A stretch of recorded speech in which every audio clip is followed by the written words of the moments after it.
నమస్తే. ఇన్నాళ్ళు మీ సపోర్ట్ ని నాకు అందిస్తూ, మీ ప్రేమని నాకు అందిస్తున్న ప్రతి ఒక్కరికి కృతజ్ఞతలు. ఇప్పుడు చూడబోతున్న ఈ వీడియో కూడా ఖచ్చితంగా మీకు ఉపయోగపడుతుంది.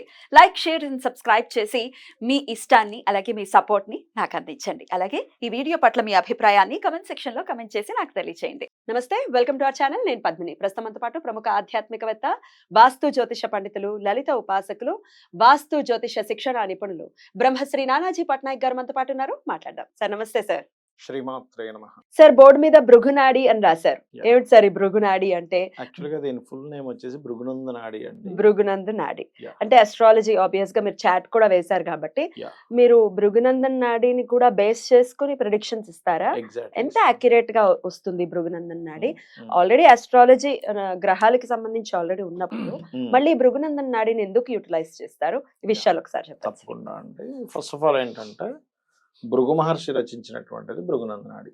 ఓకే, మనకి పరాశర పద్ధతి రెండు ఉంటాయి. రెండింటిని కలుపుకొని చెప్పాలి ఎప్పుడు కూడా. Okay. ఒక్క పరాశర పద్ధతి వెళ్ళినా మీకు రిజల్ట్ కొంతవరకు వచ్చి ఎక్కడో మనకి సంశయాలు ఉంటాయి. Mm.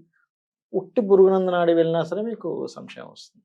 ఎందుకంటే ఇక్కడ భృగునాడిలో ఉండేటువంటి మెయిన్ ఏమిటి ఇక్కడ అంటే, ఇప్పుడు మనకి లగ్నం పరాశరలో లగ్నం తీసుకుంటారు, ఇక్కడ జూపిటర్ తీసుకుంటారు. గురువు ఎక్కడ ఉన్నాడు, గురువు ఎక్కడున్నాడు అనేది మేజర్ గురువు గా ఎక్కడ ఉన్నాడు చూస్తారా? తీసుకొని గురువు నుంచి మొత్తం ప్లానెట్స్ ఎక్కడెక్కడ ఉన్నాయి ఓ, అది 1 by 1 ఏ ఏ గ్రహాన్ని అది కనెక్ట్ చేసుకుంటూ వెళ్తుంది ఆయన లైఫ్ లో ఓకే. అనే దాన్ని బట్టి జీవుడు ఎటువంటి కండిషన్స్ ఎటువంటి వాటిని ఆయన లైఫ్ లో కనెక్ట్ అవుతూ వెళ్తాడు అని చెప్తారు అన్నమాట. ఇందులో బా. సాటర్న్ అనుకోండి, ఈ Hmm. సాటర్న్ ఎలా చూస్తారంటే వీళ్ళ యొక్క కర్మ, వీళ్ళ యొక్క కెరియర్ ఎంత స్ట్రాంగ్ గా ఉంది అంటే, ఉదాహరణకి శని ఇక్కడ ఉన్నాడు అవును. అమ్మో, కన్నీలో ఉన్నాడా? అంటే చెప్తున్నా ఓకే. ఉదాహరణ. ఈ బుధరాశుల్లో ఉన్నాడు ఉమ్, ఫస్ట్. ఉమ్, బుధరాశుల్లో ఉండి ముందు వెనక ఉన్న ప్లానెట్స్ ఏమిటి, ఓకే. వీటిని చూసి వాళ్ళ యొక్క కర్మ యొక్క తత్వం అంటే ఎట్లా ఉంది, వాళ్ళు బాగా విపరీతమైన ఇబ్బందులు ఎదుర్కొంటారు. అంటే ఉదాహరణకి ఇక్కడ కేతువు కుజుడు కూడా ఉన్నాడు అనుకోండి కాసేపు, ఉమ్, అంటే దీనికి ప్రొసీడింగ్స్ లో ఉండే గ్రహాలు కూడా దీనికి ప్రభావం ఉంటుంది. అచ్చా, అచ్చా. ఇక్కడ ఒక 2 శుభగ్రహాలు ఉన్నాయి, ఇలా కాకుండా శుక్రుడు బుధుడు ఉన్నారు. అప్పుడు ఈ కర్మల్ని దానికి కనెక్ట్ అవుతుంది కాబట్టి గుడ్ ఎర్నింగ్స్ లైఫ్ లో మన కర్మరా బాబు అంటాం. అంటే ఏమిటి, శని కర్మకారకుడు. ఆ కర్మ అనేటువంటిది బాగోకపోతే ఇవన్నీ ఏంటి, ఫస్ట్ మనం బేసిక్ గా చూడగానే అసలు ప్లానెట్స్ ఎక్కడ ఉన్నాయి, Hmm. ఇది వెళ్ళి దేనికి కనెక్ట్ అవుతుంది, అసలు ఒరిజినల్ గా ప్లానెట్ యొక్క స్ట్రెంగ్త్ అని చెప్పేది భృగునంద నాడి. ఉమ్, లగ్నం నుంచి తీసుకొని మళ్ళీ ఈ ప్లానెట్ స్ట్రెంగ్త్ ని, లగ్నం నుంచి ఉన్న గ్రహాలను తీసుకుంటే అప్పుడు ఒక కంప్లీట్ పిక్చర్ అనేటువంటిది మనకు వస్తుంది, క్లియర్ గా వస్తుంది. అందులో ఎటువంటి సందేహించాల్సిన అవసరం లేదు. ఓకే. ఓకే, అలాగే ఉదాహరణకి బుధుడు అనుకోండి, ఉమ్. బుధుడిని బట్టి ఏం చెప్పొచ్చు అంటే వీళ్ళ యొక్క బుద్ధి శక్తి ఒక్కొక్క గ్రహాన్ని బట్టి క్యాలిక్యులేట్ చేస్తారు. క్యాలిక్యులేట్ చేస్తారు. ఎగ్జాక్ట్లీ. అంటే ఇప్పుడు బుధుడు కర్కాటకంలో ఉన్నాడు అనుకోండి, అక్కడి నుంచి చూస్తారా సార్ అంతే, గ్రహాలన్నీ ఏ ఆ బుధుడి position? నుంచి అలా ఉన్నాయి. బుధుడు అసలు ఏ రాశిలో ఉన్నాడు, ఓ, దాన్ని బట్టి వాళ్ళ ఎడ్యుకేషన్. మీకు బుధుడు కనుక ఎవరి చక్రంలో అయినా పాడయ్యాడంటే వాళ్ళ ఎడ్యుకేషన్ లో ఆర్ బిజినెస్ లో వాళ్ళు ఇబ్బంది పడతారు. అనేది చెప్పండి. బంధువర్గంతో ఉండే రిలేషన్స్ కూడా అంత ఇదిగా అంటే అంత ఫ్రెండ్లీగా ఉండవు. ఇదనమాట, ఇది బుధుడు. అలాగే మనకి శుక్రుడు- భృగునంద నాడిలో శుక్రుడు చెప్తారు. బుధుడిని ఉమ్, షేర్ మార్కెట్ కూడా తీసుకుంటారు, ఓకే. ట్రేడింగ్స్ తీసుకుంటారు. ఇక శుక్రుడు, ఉమ్, శుక్రుడు పురుషుడి జాతకంలోని స్త్రీ జాతకంలోని మారిపోతుంది. ఉమ్, ఓ. స్త్రీ జాతకంలో అయితే జీవుడుగా తీసుకోవచ్చు, పురుష జాతకంలో అయితే భార్య. ఉమ్. ఇక్కడ శుక్రుడిని మనకి భృగునంద నాడిలో ఫస్ట్ వైఫ్ అండి. ఉమ్. మీరు చూడొచ్చు ఎనీ చార్ట్, శుక్రుడు ఉండే తత్వాన్ని బట్టి వాళ్ళ యొక్క వైఫ్ ఇది ఉంటుంది. మీకు ఎగ్జాంపుల్ ఇక్కడ కానీ ఉన్నాడు అనుకోండి, ఇక్కడ ఉంటే బాగా కోపం. కోపం, మేష మార్స్ ఎనర్జీతో మార్స్ శుక్రుడు ఎనర్జీని శుక్రుడు తీసుకున్నాడు. ఇక్కడ స్కార్పియోలో ఉన్నాడు అనుకోండి, భూముల వల్ల డబ్బులు వస్తాయి, కాకపోతే కొంచెం ఇంట్రోవర్ట్ గా ఉంటుంది. ఇంట్రోవర్ట్ గా అంటే అయితే మాట్లాడాలి. అయితే ఇది భృగునంద నాడిలో తీసుకుని ఎంత 60 to 70% వస్తుంది రిజల్ట్ ఇక్కడ. ఓకే. కానీ ఎప్పుడైతే వెన్ పరాశరి ఎంటర్స్ ఇక్కడ మీకు 100% చెప్పేసి యాక్యురసీ. పక్కాగా చెప్పొచ్చు, మీకు వచ్చే జీవిత భాగస్వామి ఇలా ఉంటుంది, లేదా ఆల్రెడీ వచ్చేసింది ఆవిడ మనం చూడలేదు, ఏమంటే మీ జీవిత భాగస్వామి ఇలా ఉంటారు. సార్, రెండింటిని క్లబ్ చేస్తే ఎలా చెప్తారనేది నాకు ఒక చిన్న సందేహం వచ్చింది సార్. చెప్పండి సార్. చెప్తాను. ఇప్పుడు పరాశరలో చూస్తే లగ్నం నుంచి చూస్తారు కదా సార్. ఎగ్జాక్ట్లీ. సో లగ్నం నుంచి చూస్తూ శుక్రుడు ఎక్కడో పోనీ లగ్నంలోనే ఉన్నాడు శుక్రుడు. మీరు భృగునందన్లో చూస్తే శుక్రుడు మళ్ళీ అక్కడే ఉంటాడు కాబట్టి ఎట్లా క్యాలిక్యులేట్ చేస్తారు, రెండింటిని ఎట్లా మిక్స్ ఎగ్జాక్ట్లీ, చేస్తారు? చాలా మంచి ప్రశ్న వేశారు. ఇప్పుడు నేను మీకు ఇందాక ఏం చెప్పాను, ఈ రాశి యొక్క తత్వం తీసుకుంది అన్నా, అవును. అవునా? ఈ అవును. రాశి యొక్క తత్వం తీసుకున్నప్పుడు ఇక్కడ శుక్రుడు అనేది భార్యాకారకుడు అవుతాడు, ఒక్కొక్కసారి ఈ కన్యా లగ్నం అయితే ఆయన ధనాధిపతి కూడా అవుతాడు, ధన భాగ్యాధిపతి అవుతాడు. అంటే ధనానికి వాళ్ళ తండ్రికి కూడా అది ఆపాదించబడుతుంది ఆ శుక్రుడు. అంటే వాళ్ళ తండ్రి కొంచెం శుక్రుడు అయినందుకు కొంచెం కళా సంబంధించిన వాటిల్లో బాగా ఇష్టత ఉండడం. ఓకే, అష్టమంలో ఉంటే కొంచెం దూరంగా ఉండడం జీవుడితో. లగ్నాధిపతి అండ్ శుక్రుడు 6/8 లో పడితే బాబు మీ తండ్రి గారు ఏదో జాబ్ కోసమనో ఇంకోటి కారణం ద్వారానో దూరంగా ఉన్నారు కదా అని చెప్పి మనం చెప్పొచ్చు. అట్లా అంటే ప్లానెట్ లగ్నం నుంచి ఎంత దూరంలో ఉంది, అది ఎలాంటి కండిషన్ లో ఉంది, దీన్నే PAC అంటారు. PAC placement aspect and condition. దాన్ని బట్టి మనం చెప్పాలి. ఇప్పుడు శుక్రుడు అంటే ఏంటి, భార్య, ఇంకా భృగునాడిలో సిస్టర్స్ ఉన్నా కూడా శుక్రుడు కింద తీసుకుంటారు. ఓకే, అట్లా. అదే విధంగా వాళ్ళ ఫైనాన్షియల్ రిలేటెడ్ సంబంధించిన ఎలా వస్తాయి. శుక్రుడు అంటే మనకి లగ్నం తెలియదు. ఇప్పుడు అసలు భృగునందనాడి డిజైన్ దేని గురించి చేశారు అంటే అందరికి టైం తెలియదు కదా, లగ్నం తెలియాలి. లగ్నం తెలియనప్పుడు ఎలాగా అన్నప్పుడు జూపిటర్ నుంచి ఆ ప్లానెట్ ఉన్నటువంటి స్ట్రెంత్ నుంచి మనం క్యాలిక్యులేషన్ చేయాలి. పుట్టిన ఇయర్ అయితే తెలుస్తుందిగా, ఇయర్ తెలుస్తుంది, మంత్ తెలుస్తుంది, కానీ టైం తెలియదు. కొంతమంది డేట్ కూడా తెలుస్తుంది, కానీ టైం తెలియనప్పుడు వాడుకోవడానికి భృగునందనాడి వాడచ్చు, ప్రశ్న కూడా వాడచ్చు. ప్రశ్న వేసుకొని కూడా జాతకం చెప్పొచ్చు. రైట్. ఇక గురు శని బుధ శుక్ర అయ్యే కదా కుజుడు. ఇప్పుడు మనం ఇందాక మేల్ జాతకంలో శుక్రుడు ఎలా అయితే వైఫ్ అన్నామో, ఫీమేల్ జాతకంలో కుజుడు ఈజ్ హస్బెండ్. అంటే వాళ్ళ యొక్క హస్బెండ్ ఎలా ఉంటారు అంటే అతనికి ఇప్పుడు ఎగ్జాంపుల్ ఒక్కొక్కటి చెప్తాను. ఇక్కడ అనుకోండి ఫైరీ సైన్, కుజుడు ఓన్ సైన్, బాగా ఫైర్ నేచర్ ఉంటుందండి. ఇక్కడైతే బాగా అంటే ఓపిక ఎక్కువగా ఉంటుంది, ఎందుకంటే వృషభ లగ్నం, వృషభ రాశి కదా, ఓపిక ఎక్కువగా ఉంటుంది, అందంగా ఉంటాడు.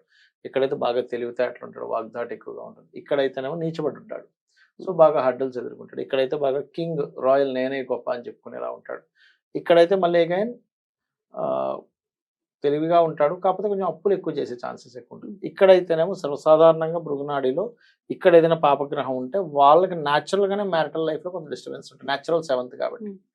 ఇక్కడైతే కొంత ఇంట్రోవర్ట్, ఇక్కడున్న ఇంట్రోవర్ట్. ఇక్కడ ఇంట్రోవర్ట్ గా ఉంటే ఎంజాయ్ చేస్తాడు, ఇక్కడ ఇంట్రోవర్ట్ గా ఉంటే స్ట్రాంగ్ గా ఉంటాడు. ఇదైతే స్పిరిచువల్ సైన్స్, ఈ రెండు కూడా.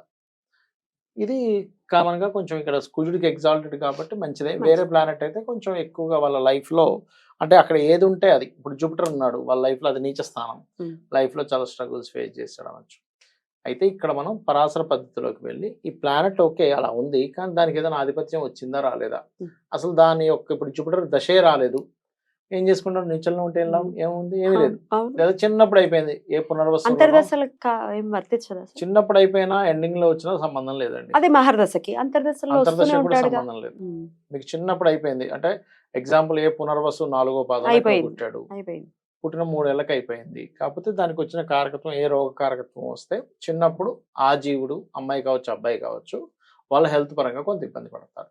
అలాంటివి చిన్నప్పుడు ఉంటాయి. సో అది. ఇక కుజుడు తర్వాత మనకి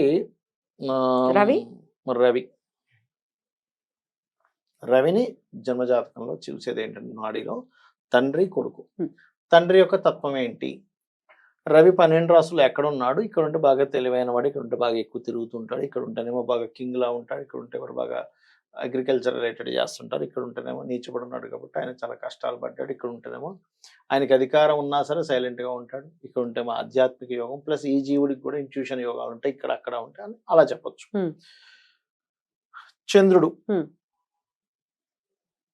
చంద్రుడు కనుక ఉన్నాడు అనుకోండి ఎక్కడైనా, మదర్ని సూచిస్తుంది భృగునందనాడిలో. అంటే ప్యూర్లీ మనం చంద్రుడిని తీసుకొని దానికి ముందు వెనుకున్న ప్లానెట్స్ ఏమిటి, దాన్ని ఏ గ్రహం చూడబడుతుంది. అయితే ఇక్కడ నాడీలో మనకి సర్వసాధారణంగా పరాశర పద్ధతిలో అనుకోండి అన్ని సప్తమ స్థానాన్ని చూస్తాయి. గురువు, శుక్రుడు, గురువుకి కుజుడికి శనికి విశేష దృష్టిలు ఉంటాయి. అంటే గురువుకేమో 5/9, కుజుడికేమో 4/8 ఉంటుంది సప్తమ దృష్టితో పాటు, శనికేమో 3/10 ఉంటుంది, అంటే 3వ దృష్టి ఉంటుంది, 10వ దృష్టి ఉంటుంది. బట్ ఇవి 3 కూడా సప్తమ దృష్టిని చూస్తాయి. కానీ నాడీలు ఎలా అంటే ప్రతిదీ కూడా తన రాశిలో ఉన్న గ్రహం నుంచి, అంటే ఇక్కడ ఎగ్జాంపుల్ ఇక్కడ రవి ఉన్నాడు అనుకోండి, ఇక్కడ ఇంకేదైనా ప్లానెట్ ఉంది, గురువు ఉన్నాడు, అది తన రాశి నుంచి 5వ స్థానంలోని 9వ స్థానంలో ఉండే గ్రహాన్ని కనెక్టివిటీ పెట్టుకుంటుంది.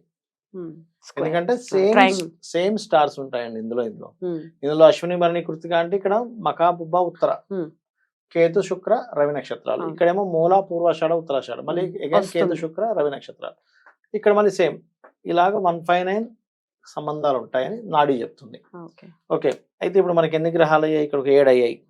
ఇక మనకు మిగిలింది ఏంటి? రాహు, రాహుకేతు. కేతువు. మనకి దీన్ని ఎలా చెప్తారంటే రాహు ఈజ్ విదేశాలు అండ్ తాతగారు, కేతు అనేటువంటిది నానమ్మ అమ్మమ్మ, చంద్రుడితో కలిస్తే ఇంకా ఖచ్చితంగా చెప్తాం.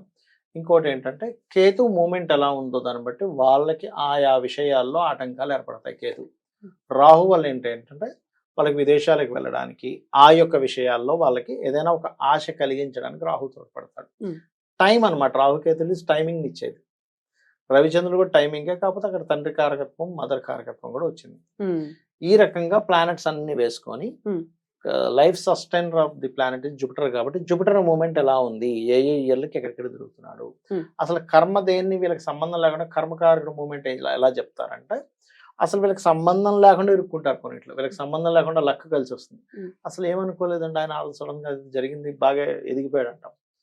అసలు ఏదో చిన్నగా స్టార్ట్ చేశాడు, బాగా ఎదిగాడు అంటారు. కొంతమంది ఏమో ఎంతో గొప్పగా అనుకున్నాం కానీ డౌన్ అయిపోయింది అంటాం. దట్ ఈస్ ద కర్మ. అట్లా చూసి చెప్పేటువంటి విధానం is Bhrigunandanadi. Right right. So obvious గా రెండు ఉండాలి, పరాశర అండ్ భృగునందన రెండు ఉండి చేస్తే అక్యురేట్ రిజల్ట్స్ అనేవి 100% అక్యురేట్ రిజల్ట్స్ వస్తుంది, అందులో డౌట్ ఏం లేదు. రైట్ సార్, చాలా బ్యూటిఫుల్ గా ఎక్స్ప్లెయిన్ చేశారు సార్. డెఫినెట్ గా సబ్జెక్ట్ తెలుసుకోవడం అనేది ఒక డెఫినెట్ గా ఇంట్రెస్ట్ ఉన్న వాళ్ళకి చాలా నచ్చుతుంది వీడియో. సో ఎలా చూస్తారు, మాకు మరి టైం లేదు, మాకు ఇది లేదు, మాకు అది లేదు అనుకుంటే ఇది ఒక పద్ధతి ఉంది అనేది తెలియజేయడం కోసం ఈ వీడియో ఎగ్జాక్ట్లీ చాలా బాగా తెలియజేశారు సార్. కృతజ్ఞతలు. నమస్తే సార్. శ్రీమాత్రే నమః.